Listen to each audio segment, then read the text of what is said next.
Otherwise, kung hindi mo pagsisisihan, wag kang mag-partake. Why? Kasi unworthy partaking yun. You are inviting judgment to yourself. Kanina nakinig ako sa 98.7 BCFE. Tama-tama, Moody Presents. Yung preaching is about repentance.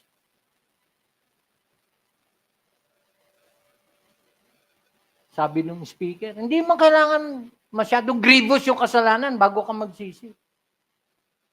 Aminin natin, every time na mag-i-evaluate tayo ng sarili natin, meron tayong dapat pagsisihan. Meron.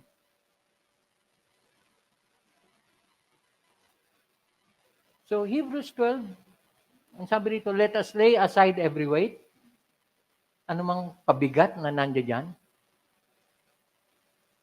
Ngayon, medyo conscious na ako kasi, ewan ko ba, ba't mahilig ako magdala ng bag na dinalagay ko lahat ng kailangan ko. Siguro dahil sa training ko sa military. Dati, pati ultimo Swiss knife, ando doon sa loob ng bag ko. Medyo mabigat yan. Lalo yung malapad. May toothbrush dyan, may toothpaste dyan, may nail cutter dyan. Kaya yung asawa ko, alam na alam niya eh. Daddy, pairam nail cutter mo. Balik mo. Mababawasan ng bigat. So yung weight na pinag-uusapan natin dito ay yung mga unnecessary mga pag-aalala. Hindi ko sinasabing huwag kang maging concerned sa problema mo, pero there is such a thing as overthinking. What? Na minsan, simpleng-simple, and yet, ikaw, abalang-abala, o ano tawag dito? Alalang-alala. Diyan papasok yung kahalagahan na, sino ba si Kristo sa'yo? Katulad kagabi, habang nagme-meditate ako, ewan ko talaga, ang diablo, alam niya kung paano ka i-distract. Eh. Nagka-diferensya yung remote ng alarm lock ng kotse. Hindi namin mabuksan yung likod. Akala ko yun lang yung problema. So, ginagawa ko ng paraan. Sinusungkit ko. Buti hindi ko pinuwersa kasi hindi pala yun lang yung problema. Ang problema pala lahat ng pinto. And yet, yun yung panahon na yung isip ko nasa message ko. Hanggang sa kagabi, nung matutulog na ako, teka muna, ba't ba ako nag-aalala? Pwede ko naman ipag-pray. Ba't ko pinoproblema hindi ko nga kaya. Pero merong pwede kong lapitan na kayang-kaya niya. Pwede nga parang nagdahilan lang yan eh. Ba't hindi ko na ipag-pray? Doon lang gumaang yung loob ko kasi gulong-gulo na isip ko. Naku, paano kaya? Ito, to add to the weight, to add dun sa sakit ng ulo ko. Paano pag na-flat kami?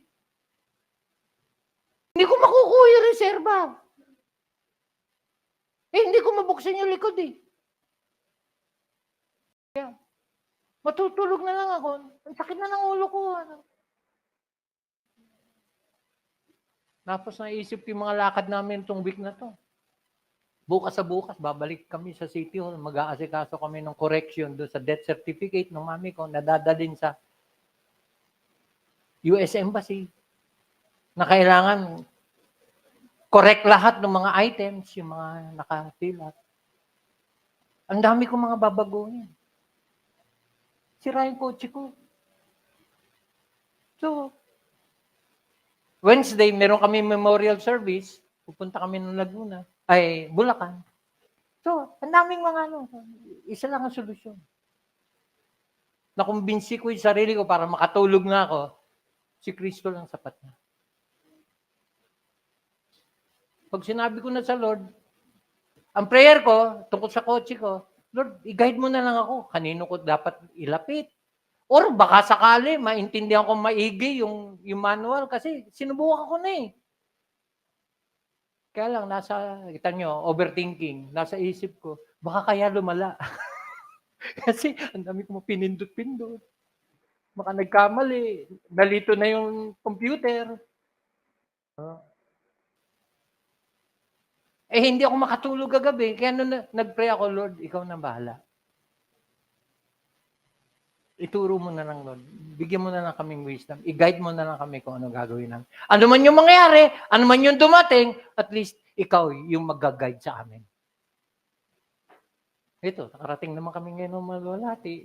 Hindi naman kami tumawag kay Brother Dodong. Brother Dodong, tulong! Daanan mo kami rito. Kasi ang kinatatakot ko dyan, again, overthinking. Kinatatakot ko, baka biglang mag-shut off yung engine. Kasi nga, napakialaman yung remote. Ay. Kaya nung naipag-pray ko, Lord, bahala ka na. Ako, sarap ng tulog ko. Anong secret? Single-mindedness. Si Kristo lang sapat na. Yun yung verse 2. Looking unto Jesus. Alam niyo, ano problema natin? Bakit tayo madalas mabigat ang buhay? Kasi kung kanino tayo nakatingin.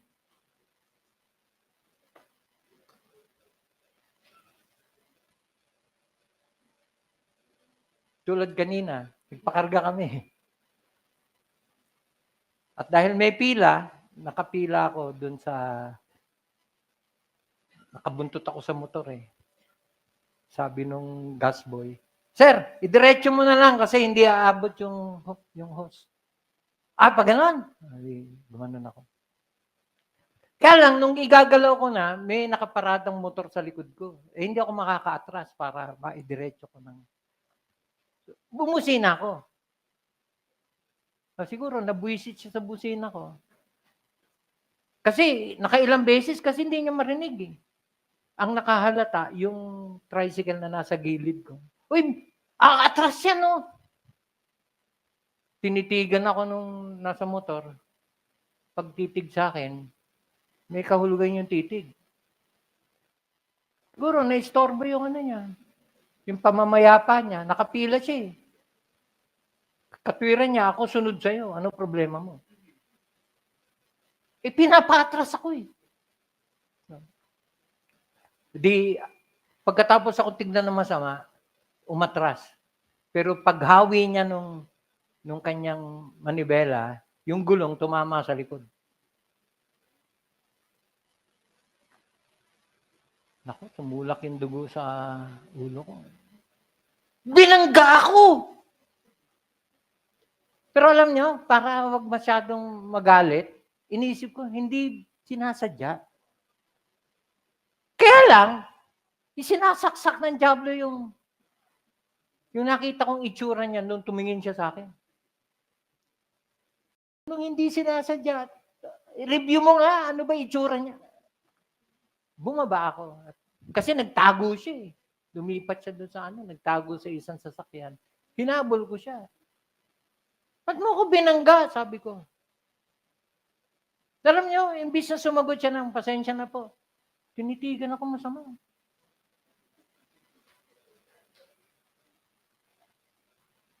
Naalala ko to message ko.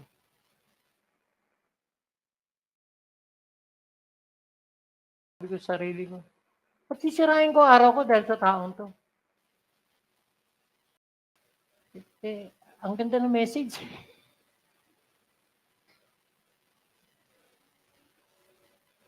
Tinignan ko yung likuran.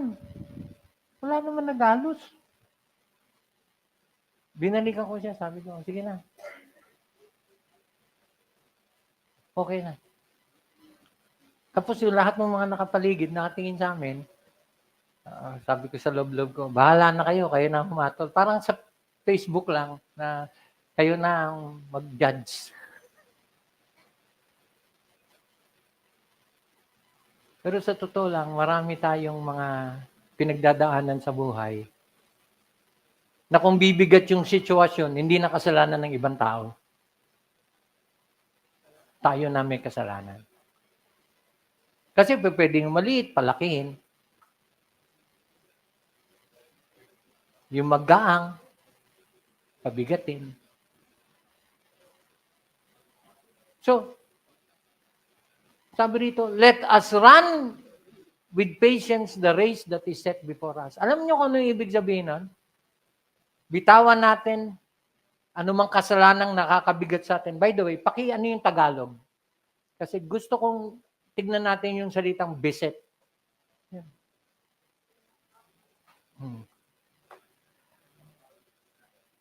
The sin which that easily beset us. Yun yung sa King James.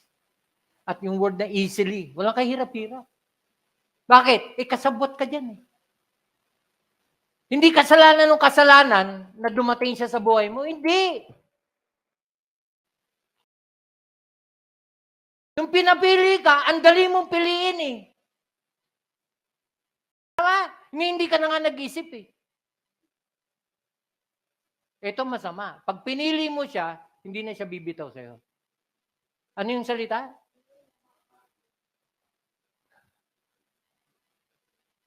Siya may stronghold.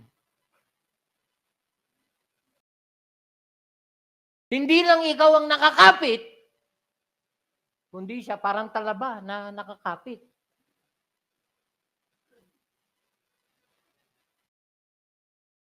Tapos, let us run with patience. And this is about the Christian life. Ipamuhay natin ang buhay Kristiyano na buong pagtitiis. Bakit? Kasi maraming mga dadaanan pa tayo na hindi lang yan. Dapat handa tayong gumawa ng right choices. And we will come up with the right choice if we apply verse 2. Kanino ka lalapit for advice pagka nasa kagipitan ka? Kanino? Kay Tulfo? Di ba? Usong-usong ngayon yan. Wala makakatulong sa akin. Si Tulfo na lang solution. Si Tulfo, pagka narinig yung inaing mo. Hindi pa niya alam yung kabuuan. Alam na niya gagawin niya.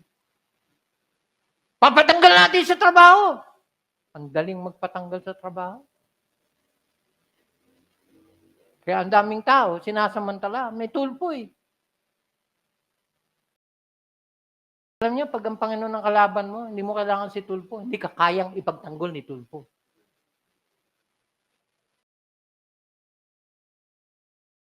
Kasi sino lang kailangan natin? Si Kristo lang, sapat na. Tama? Pastor, diyado ako eh. Argabyado ako eh. Anak ka ng Diyos? O pues, may magtatanggol sa'yo. Hello? Kung hindi mo alam, ngayon sinasabi ko. Kasi kaya siya namatay sa krus. Kaya binigay niya yung buhay niya. Hindi lang para pag-aangin ang buhay natin. Hindi. Kundi para tayo makasama niya dun sa kanyang kaharian. Yun yung diwa ng kaligtasan. Pinapakialaman ba ng Panginoon yung buhay natin ngayon? Yes. Kaya nga, every time nakakapakinig tayo, napapaalalahanan tayo, kasi kung nalilihis tayo ng landas, babalik tayo sa tamang landas. Ang tagal mo na nagdo-double mind, panahon na para maging single-minded ka. Si Kristo lang, sapat na. Sino pa ba hinihintay mo? May mga nagpapatuloy sa kasalanan na imbis na ituwid, nakakapit. Hindi si Kristo hinihintay mo, ang Antikristo hinihintay mo pag gano'n. Bakit? Kasi malibang magsisi ka, hindi ka magkakaroon ng buhay na walang hanggan. Applicable pa rin yung repent or perish. Kasi he that endureth to the end, the same shall be saved. Kung may sinimulang biyaya ang Panginoon sa buhay natin, na tayo ay nakakilala sa Kanya, hanggang sa katapusan, yung pagkilala na yan, pagpapasakop na yan, ang mag-a-assure sa atin sa buhay na walang hanggan. Hindi tayo naligtas sa pamamagitan ng paggawa ng mabuti. Hindi, mga kapatid. Pero isang palatandaan na kasama ka sa mga ligtas kung ikaw ay namumuhay sa katwiran. Hello? Kasi sino yung gugunawin kasama ng mundo? Sino? Yung namumuhay sa katampalasanan.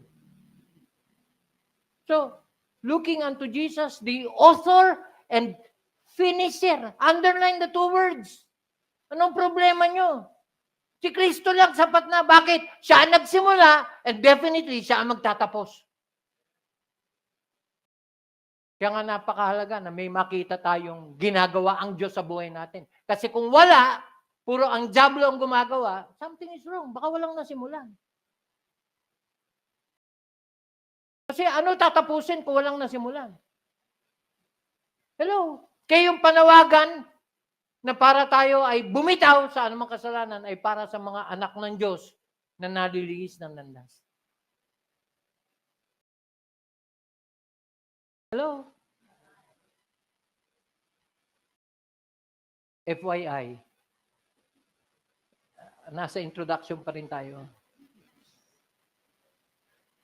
Kasi yung single-mindedness is about having a single mind. At ang target ko rito na i-expound ko sa inyo yung mga talata kung saan matatagpuan yung salitang one thing. Alam niyo kung bakit tayo magulo isip, mabigat ang buhay? Ang dami nating iniisip. Kaya yung tao na ang lalim ng iniisip, malayo yung tingin, ang kadalasang biro dyan, ba't ganun siya? No?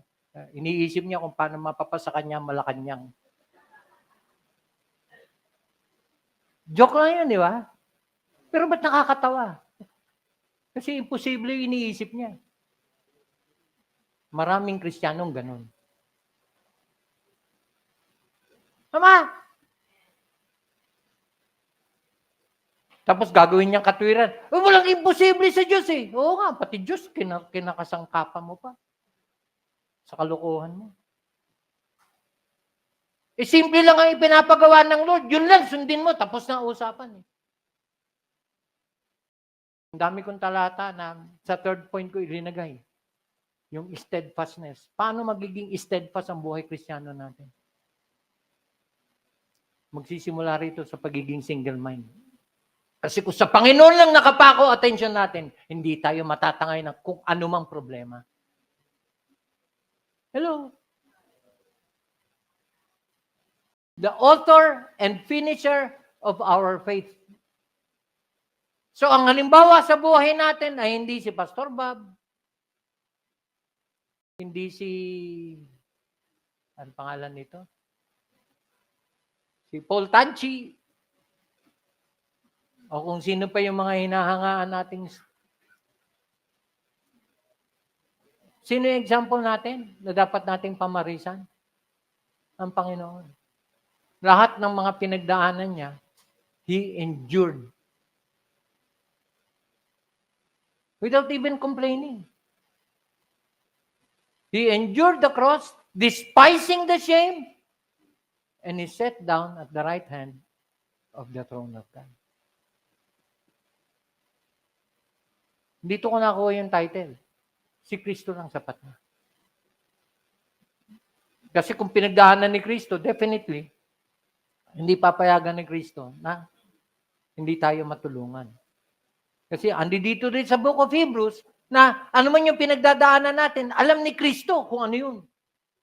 At alam niya kung paano tayo tutulungan. Amen? Hindi palaging solusyon yung Panginoon, tanggalin mo to. Huwag nga ako magkaroon ng ganitong problema. Minsan ang gusto ng Lord, tapusin yun. Kasi doon ka matututo. Tama?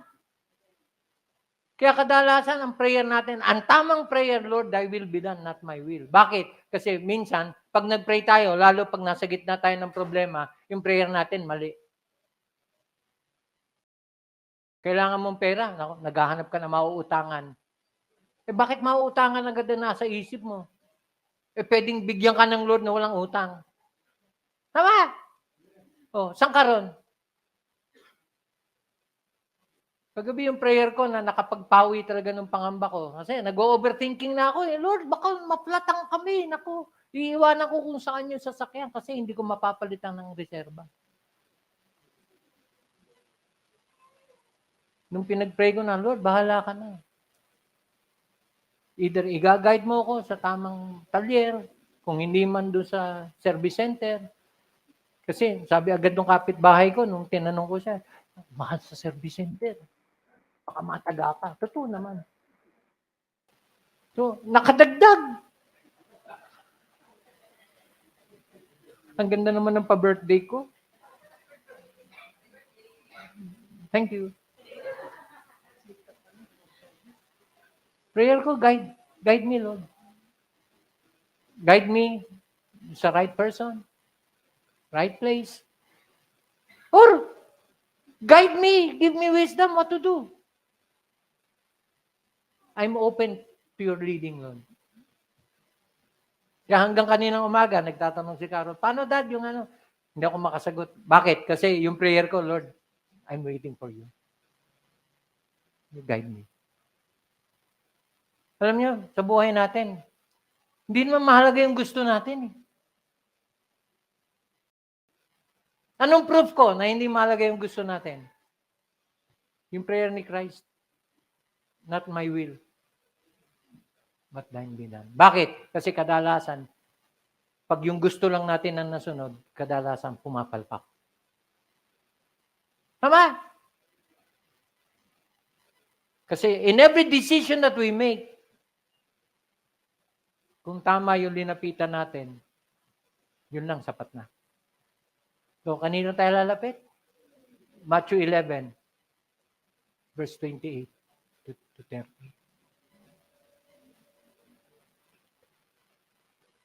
Bigat na bigat ka na. Itinutuwid ka ng Lord. Or, pinapalo ka.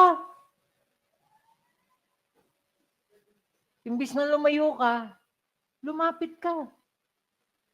That's the word come. Ito nakapagpawi dun sa pangamba ng kapatid ko kasi nung papunta sila sa doktor para do sa schedule ng bone marrow transplant. Pagdating nila ron, hindi pwedeng i-transplant.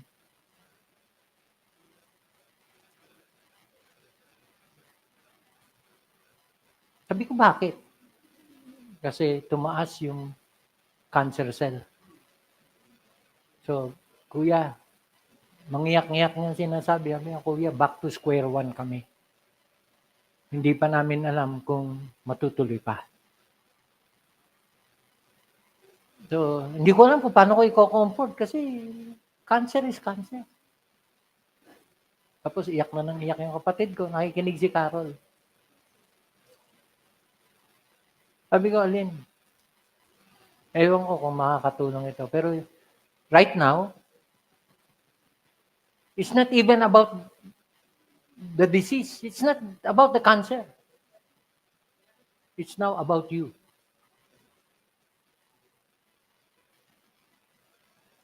So pag natin pag-usapan yung cancer, kasi nandiyan na yan eh. Pag-usapan natin, ikaw at saka si Jeff. Kumusta kayo sa Panginoon? Kasi this is the time, ginamit ko yung dalawang word. This is the time na wala kayong pwedeng gawin kundi lumapit. Huwag kang lumayo. Kasi madaling magtampo. Lord, hindi mo naman siya nasagot yung prayer. Ang Lord, maraming paraan ng pagsagot. Pero kumusta? Tanggap nyo ba? Kasi ito yung panahon para ikaw ay lumapit. At once na ikaw ay malapit, huwag kang bumitaw. Ikaw ay kumapit. Kaya nagamit ko yung 2 words. Huwag kang lalayo. Stay close. Kasi the closer you are with God, nararamdaman mo yung protective embrace. Ang tendency, pag may problema tayo, kung kani-kanino tayo lumalapit. Tama? May time na yung linapitan natin, nakakatulong, pansamantala. Or ang masakit, yung lalapitan natin, tatanggihan tayo. Nadadagdagan yung sakit natin. Sa katotohanan lang, mga kapatid, si Kristo lang sapat na. Kasi yun yung ibig sabihin nun, the just shall live by faith. Wala kang ibang kailangan lapitan, kundi siya lang.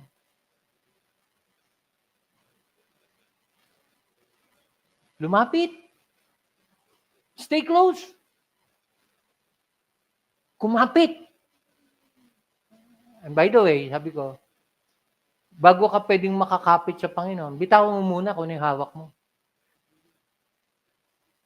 Kaya napakalaga ng verse 1. Let us lay aside. Gusto mo ng yakap ng Panginoon? Hindi ka mayakap ng Panginoon. Bakit? Kasi may iba kang yakap. Hello? Kaya napakalaga ng pagsisisi. Kaya bago yung single-mindedness, napakalaga na totoo muna yung brokenness. We're broken. Dinurog. Kasi hanggang buo yan, hadlang yan. Hanggang buo yan, kalso yan, kaya hindi ka makabante. Hanggat buo yan, mabigat yan, kaya hindi ka makalakad. Durugin. Pag nadurog, kusang, guguho.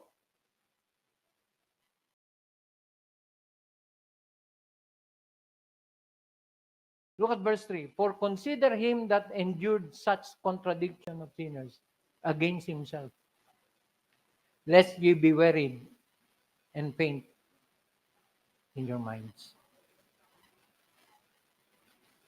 Consider him. Hindi lang look to him. Consider him.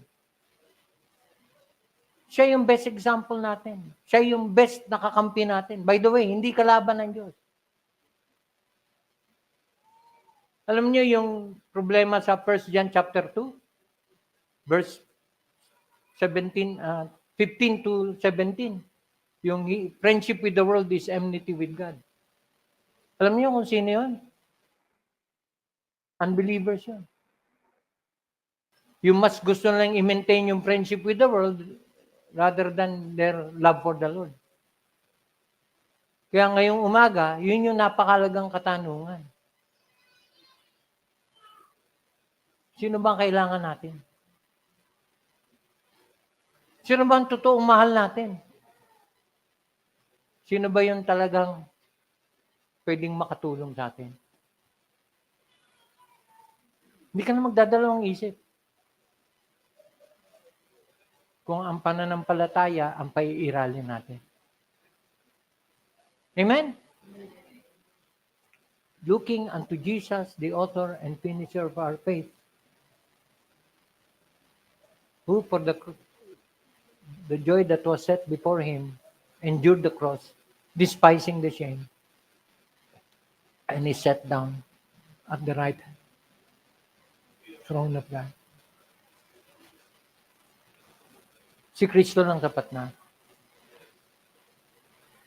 At mga kapatid, ngayong umaga, kung merong bagay na dapat nating bitawan,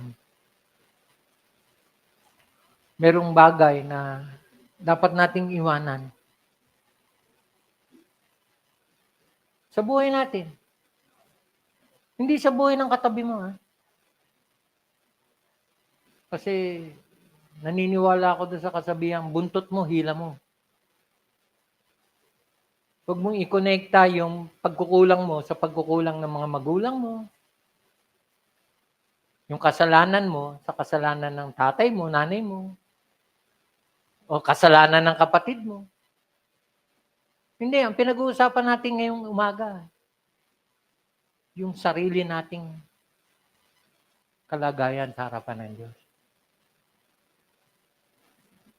Kaya kung merong hindi magpapartake ngayon, we will respect that. Kasi hindi ka ready na bitawan. Kasi hindi ka pa pwedeng basta partake lang ng partake and yet doing nothing. sa alam mong hindi tama na nasa iyo.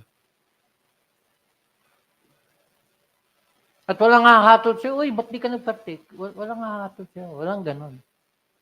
Kung may nanggaganon, tigilan mo na. Kung may nanggaganon. Kaya hindi ako particular kung sino yung nag-partake sa hindi. Basta't binibigay natin ang opportunity for everyone to partake. So, seryosohin naman natin. Huwag lang tayo basta-basta.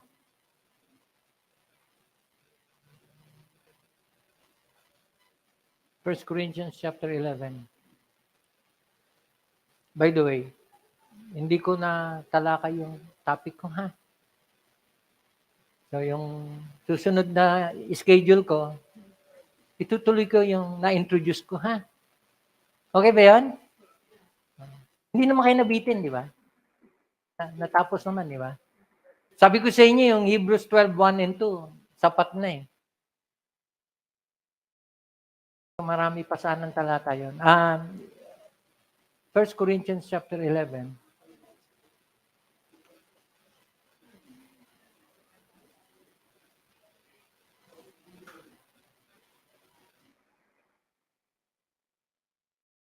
Verse 27.